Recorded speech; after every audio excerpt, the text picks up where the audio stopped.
Saya tuh berasal dari Malang. Jadi orang tua saya punya rumah di kota kecil Lawang di Kabupaten Malang. Jadi saya dari TK, SD, SMP, SMA tuh di Malang. Nah, waktu itu saya di SMA tuh saya jurusan biologi karena saya pengen masuk ke fakultas kedokteran. Ingin sekali jadi dokter gitu ya. Nah, waktu itu ikut tes namanya Sipenmaru, fakultas kedokteran Universitas Brawijaya. Tapi kan nggak bisa cuma pilih satu, harus ada pilihan kedua. Saya pilihnya fakultas teknik. Saat itu yang lagi ngetren tuh teknik pengairan. Banyak sekali yang ingin masuk ke situ. Ya udah saya taruh teknik pengairan. Pas keluar pengumuman, keluarnya teknik pengairan. Ya sudah, walaupun saya agak sedih ya, tapi ya sudahlah saya jalanin aja gitu masuk ke teknik pengairan. Setelah masuk situ ternyata nggak mudah ya. Mungkin karena memang interestnya lebih ke kedokteran gitu ya. Jadi ketika saya di teknik itu merasa kok susah gitu ya. Jadi saya merasa nggak bisa terus lah di situ, sehingga setelah setahun daripada saya paksakan dan malah gagal gitu ya, saya lebih baik cari tempat lain. Kalau masuk kedokteran lagi udah terlambat kan. Jadi orang tua saya menyarankan saya untuk ngambil fakultas ekonomi karena memang saya dari kecil dilibatkan orang tua itu membantu bisnis orang tua. Orang tua saya punya toko. Saya dari kecil tuh ngebantu untuk jadi kasir ya, jadi mulai udah bisa ngitung-ngitung uang segala macam, harus setor ke bank karena ibu saya keluarin cek gitu ya. Jadi saya udah mulai diajarin tuh hal-hal kayak gitu. Makanya orang tua saya berpendapat coba fakultas ekonomi aja kalau begitu. Akhirnya saya coba tes lagi karena ini ada syarat dari orang tua saya. Kalau pindah fakultas ekonomi harus yang terbaik di Indonesia. Saya coba ke Universitas di Indonesia. Ya alhamdulillah diterima. Makanya saya di Brawijaya di Fakultas Teknik Pengairan setahun. Lalu setahun itu saya ambil bimbingan tes. Baru tahun ketiga saya masuk di Universitas Indonesia di tahun 89. Di UI di jurusan akuntansi. Kenapa akuntansi? Karena seneng. Saya tuh senang dengan angka, jadi di akuntansi saya senang sekali.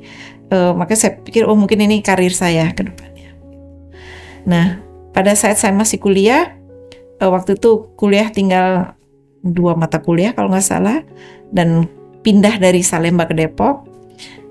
Saya pikir ini banyak waktu gitu ya, saya harus mungkin kalau bisa melakukan internship gitu. Nah, untungnya keterima di salah satu perusahaan sekuritas di Jakarta. Jadi waktu itu jadwal saya pagi saya kerja, siang baru saya kuliah. Memang kebetulan jam kuliahnya siang. Nggak lama setelah itu ada kesempatan juga untuk bekerja di perusahaan media ya, di salah satu televisi swasta nasional gitu ya. Saya diterima bekerja sebagai penerjemah berita ekonomi. Jadi dari berita-berita asing diterjemahkan, lalu saya membuat skrip untuk dibacakan oleh presenter ya, news anchor. Nah, tapi itu hanya setahun. Setelah setahun kebetulan kuliah saya sudah selesai. Ada lowongan di sebuah bank asing. Saya coba melamar. Ya, jadi masuklah saya di bank asing tersebut. Kebetulan saya tuh ditempatkan di unit custody. Dari situ saya belajar banyak mengenai custody. Dari situ saya tahu bahwa custody itu seperti berdiri dua dunia. Dunia perbankan dan dunia pasar modal. Buat saya itu hal yang menarik sekali. Dan setelah mempelajari custody di bank yang sama, saya sempat juga mendapat kesempatan untuk masuk ke unit corporate banking. Corporate banking itu kan memberikan kredit modal kerja ya kepada nasabah. Saya sempat di situ, tapi at the end ditarik lagi ke custody. Jadi memang sepertinya memang nasib baiknya tuh di custody. Dan setelah di bank ini tawarin juga di bank-bank lain, di beberapa bank asing juga memegang custody sebelum saya masuk ke BNI. Jadi BNI ini pelabuhan terakhir 2013. Jadi ini udah tahun ke-10 di BNI.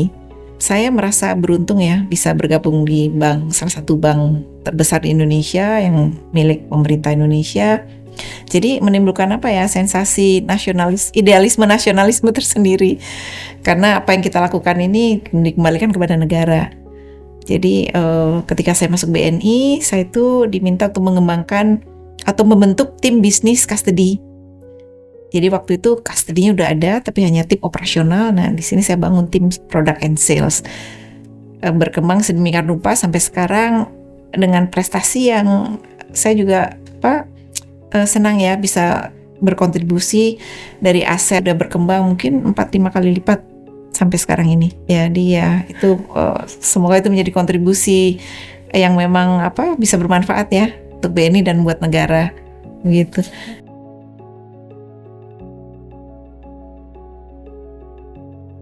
terutama kalau di bank tuh integritas. Integritas itu penting sekali. Dari situ kan banyak faktor untuk supaya kita menjadi kita punya integritas tuh banyak faktor. Salah satu kejujuran. Di bank tuh kan harus jujur. Karena kita dipercaya menjaga aset nasabah, dan juga ada faktor kita harus menjaga reputasi bank juga. Nah, kejujuran tuh yang utama ya. Artinya kita ya harus ngikutin aturan, harus comply dengan semua peraturan. Lalu di situ juga ada unsur bahwa kita harus berhati-hati gitu ya, harus berhati-hati, harus tekun, harus berkesinambungan menjaga integritas kita. Menurut saya itu faktor yang paling utama sih. Ya selain itu juga ada sih, harus kerja keras, harus inovasi gitu.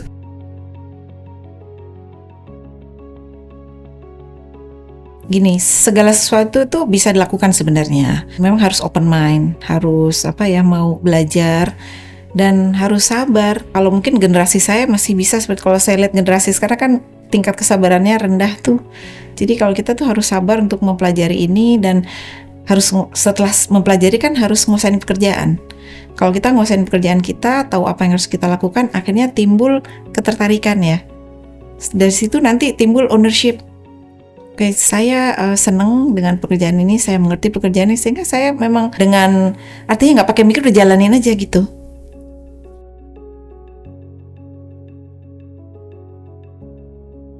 Ada dua hal ya, ada yang sebelum melakukan kita udah passion, kita udah ingin tahu ini pekerjaan apa sih, atau itu memang bisa dipelajari, bisa dibangun sebenarnya dari diri kita. Kayak yang tadi saya bilang, kita belajar dulu, pas udah belajar kita kuasain, setelah itu timbul tuh ownership, passion tuh termasuk ke situ. Nah kalau udah timbul passion biasanya kreatif kan, oh ini baiknya begini, ini harusnya ditambah ini.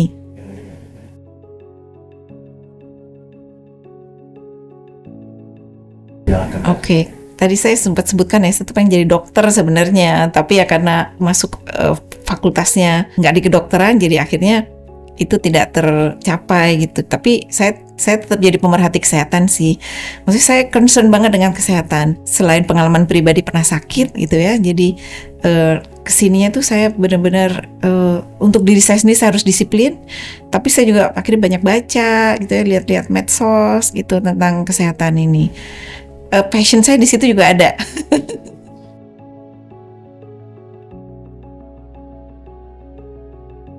Ya saya tuh ini mungkin karena sudah berpengalaman gitu, pengalaman kerja udah sekian lama, jadi saya tuh senang berbagi sebenarnya, sehingga mungkin nextnya mungkin saya pengen jadi trainer gitu ya. Karena saya pengen berbagi apa yang pengalaman saya, pengetahuan saya. Jadi kalau mau dibentukkan secara formal ya jadi trainer, jadi coach gitu.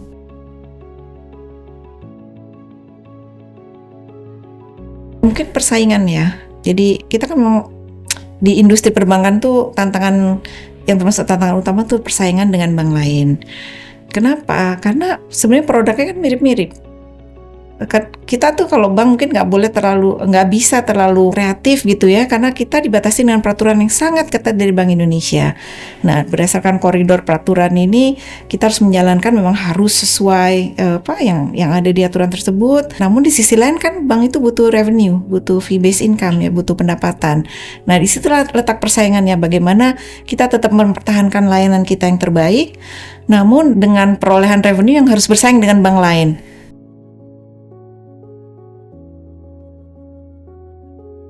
Kalau sekarang kan yang lagi didengung-dengungkan kan digitalisasi. Nah itu adalah suatu inovasi terbaru ya. Jadi setiap bank menurut saya memang harus kuat nih daya inovasinya, terutama untuk masuk ke dunia digital.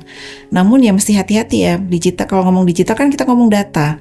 Ini kan data nasabah. Data nasabah ini dilindungi oleh peraturan yang ketat ya, tidak bisa sembarangan diberikan dan jangan sampai bocor seperti itu. Jadi memang sekarang inovasi itu lebih ke digital yang ada hubungan dengan data. Kembali ke kerjaan saya di unit custody ya. Jadi di custody saya membantu mengembangkan di BN ini di 10 tahun terakhir. Itu kami sudah ada pergantian sistem, kita juga ada upgrade sistem yang semuanya itu untuk memberikan layanan yang lebih baik lagi ke nasabah. Kan sekarang harus ada otomasi seperti itu ya. Nah, sistem sendiri kalau di custody itu harus link dengan sistem yang ada di pasar. Contohnya kita harus link dengan sistem yang ada di Bank Indonesia, harus link dengan ada di PT KSCI gitu. Semuanya kalau bisa by system, mengurangi manual intervention.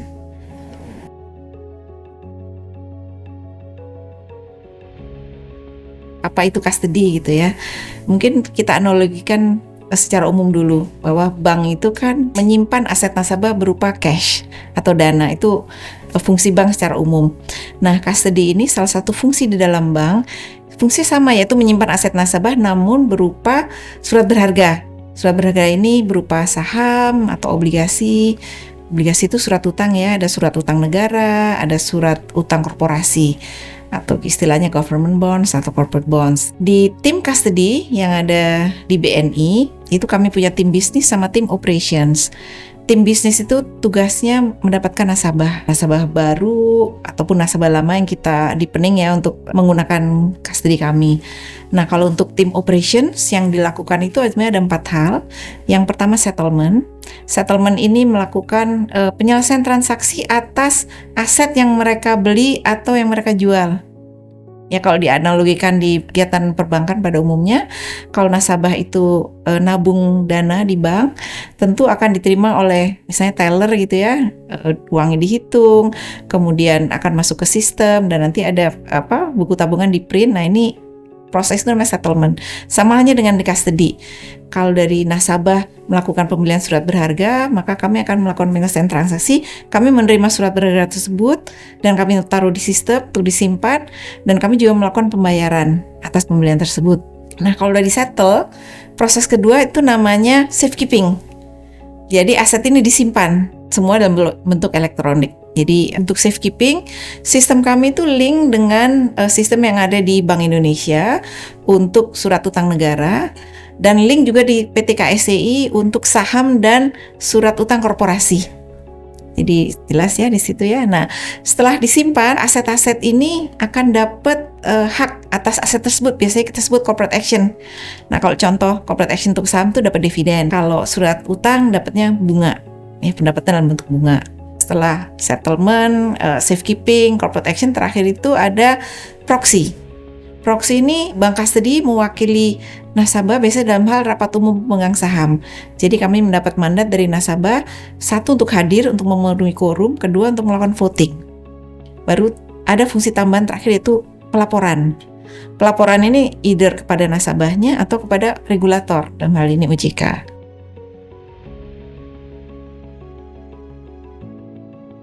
Ada sih yang aware, tapi mungkin nggak terlalu banyak ya.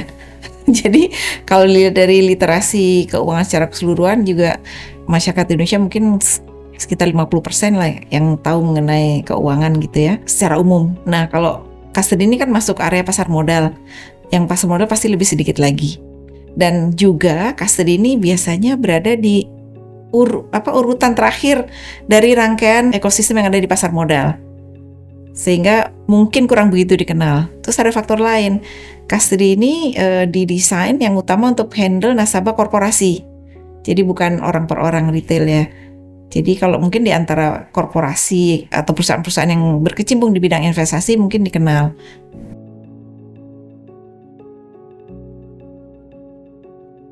Satu, kami ada di website sebenarnya. Jadi custody BNI itu ada di website, di situ lumayan lengkap diceritakan custody seperti apa. Tapi memang kalau untuk literasi biasanya kita kerjasama juga dengan asosiasi. Kan ada asosiasi bank kustodian. Nah, itu ada peran-peran tertentu yang biasa bekerja sama dengan OJK, dengan regulator lainnya untuk memberikan literasi. Bisa kita melakukan pemaparan atau presentasi gitu ya ke universitas atau ke masyarakat gitu.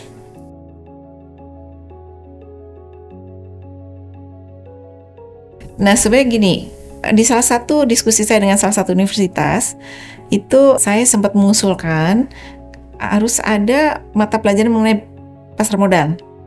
Nah, di situ pasti custody masuk. Jadi ke situ.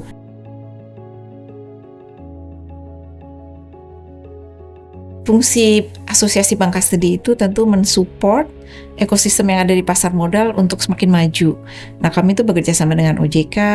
OJK itu ada dua ya, ada OJK perbankan, ada OJK pasar modal, lalu ada SRO atau Self-Regulated Organization. Di bawah OJK itu ada Bursa Efek, ada KPEI, dan KSCI. Kami juga ada komunikasi dengan kantor pajak, gitu ya.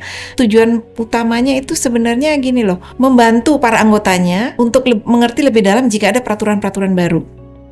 Jadi memang fungsi asosiasi kan mensosialisasikan kalau ada peraturan baru. Terus kalau ada program-program pasar modal tentu kita akan dukung.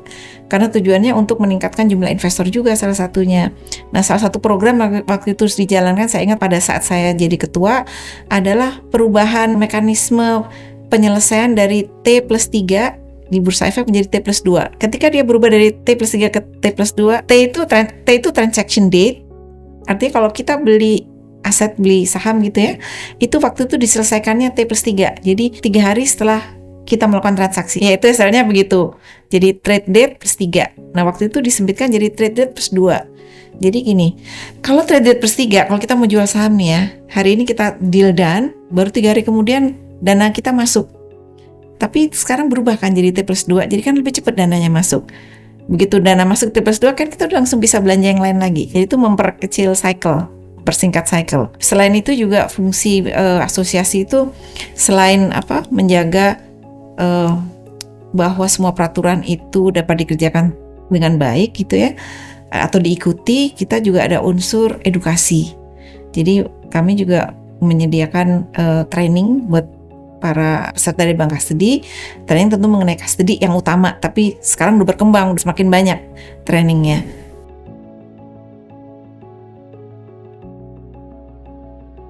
Ada 3 sih menurut saya.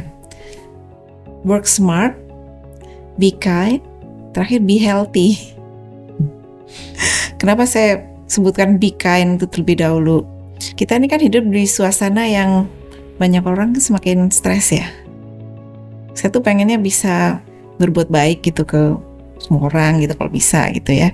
Jadi ya pengen tuh baik hati aja gitu. Karena kalau kayak bicara sama ya nasabah, sama teman-teman di kantor gitu ya, ada aja masalahnya. Menurut saya kalau dengan kita pikiran terbuka, kita dengan niatnya memang berbaik hati gitu, kita bisa mendengarkan tuh, bisa lebih sincere gitu, mendengarkan apa sih yang jadi masalah gitu. Jadi kayak penetralisir lah. Jadi saya sih pengennya begitu. Terus yang kedua itu work smart. Jangan tuh kan ada aja ya. Jadi kalau pengalaman saya nih, mungkin saya terbiasa terlatih kerja keras gitu ya. Kerjaan numpuk dari zaman muda itu bisa kerja di long hours gitu ya. Dan dengan berjalannya waktu, saya tuh memikirkan gimana sih caranya untuk supaya kerjaan ini bisa cepat beres dalam waktu yang cepat. Jadi saya pikir memang harus work smart. Work smart itu berarti harus pakai strategi. Mungkin strategi awal tuh bikin perencanaan. Habis itu prioritas. Ini mana sih yang mesti diselesaikan lebih dahulu. Lalu dari situ akan mengalir tuh apa sih bisa kita lakukan. Terus yang terakhir tuh be healthy. Jadi beberapa tahun lalu tuh saya tuh sakit. Kena GERD atau asam lambung ya. Nah itu membuat perspektif tersendiri, menjadikan saya mempunyai perspektif tersendiri terhadap kesehatan. Kalau dulu kan mungkin ya karena usia masih lebih muda, itu kerja jam berapapun, ayo aja gitu ya, makan apa aja gitu, nggak disiplin gitu ya. Begitu sakit ternyata banyak hal harusnya kita perbaiki.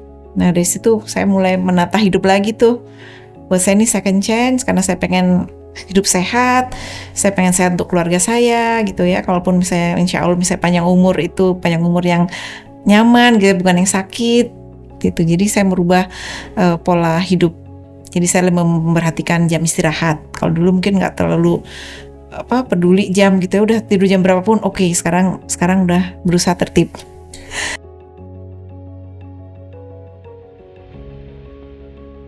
Semakin kesini ya, saya semakin banyak mengamati gitu, observasi, mengamati, lalu mencoba membaca. Walaupun sekarang mungkin semakin susah karena serba digital ya. Sekarang kayaknya semakin malas gitu bawa buku gitu ya. Jadi yang ada browsing medsos atau dari ngobrol sebenarnya dengan siapapun. Jadi saya bisa nambah ilmu gitu, ngobrol dengan teman, dengan saudara gitu ya. Itu bisa dapat ide-ide wawasan gitu. Terus setelah itu saya browsing. Jadi memang fungsi medsos itu atau Google itu penting sekali.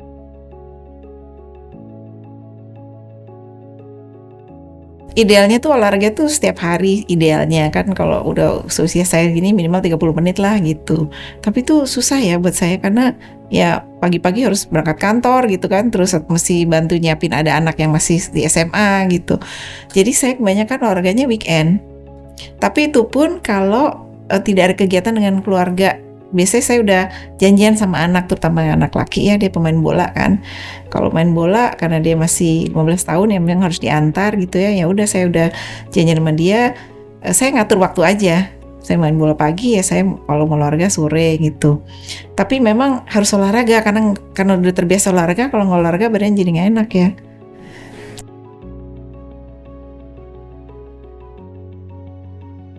Batik itu kan budaya Indonesia ya, budaya kita itu kan indah, unik gitu ya. Dari batik itu aspek yang saya paling lihat tuh keindahannya. Ya kalau indah menurut saya pengen dapetin batik itu.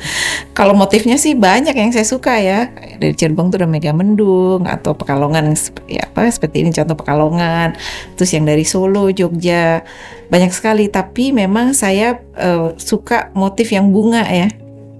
Kalau apa, kan ada motif bunga, motif binatang gitu. Saya lebih suka bunga atau pemandangan alam lah gitu.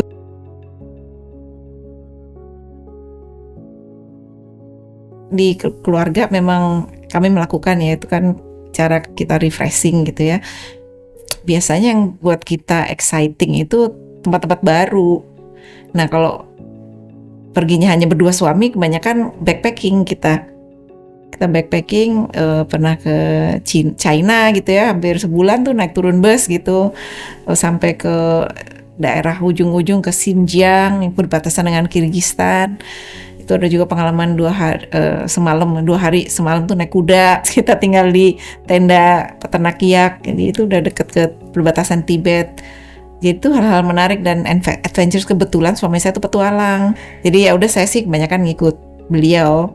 Selain itu Malang karena saya berasal dari Malang kan, jadi kalau pulang ke Malang tuh seneng karena ya suasananya lebih tenang gitu, makanan enak-enak. Jogja juga kami seneng ke Jogja. Solo bisa belanja batik ya.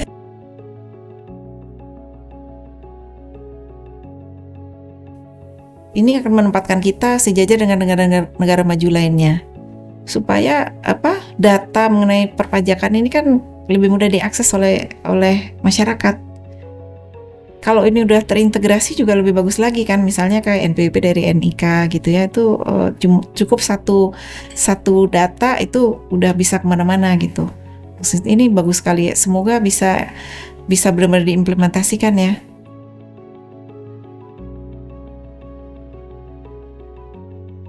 Berkarir di perbankan itu bukan hal yang susah sebenarnya, dan bank itu menerima berbagai jenis disiplin ilmu. Jadi adik-adik yang masih muda-muda ini nggak usah khawatir, nggak harus dari fakultas ekonomi untuk masuk ke bank, bisa dari fakultas apa aja. Karena begitu masuk bank kan nanti ada training ya, lalu bank itu udah punya sistem, jadi kita tinggal ngikutin sebenarnya. Namun yang perlu dipunya adalah soft skill. Soft skill ini dari sejak mahasiswa harusnya udah bisa dibentuk. Ya contoh kayak leadership, terus kemampuan berkomunikasi, terus bisa melakukan kerjaan secara teamwork ya. Jadi itu hal-hal yang udah bisa dilakukan sejak di masa sekolah sebenarnya.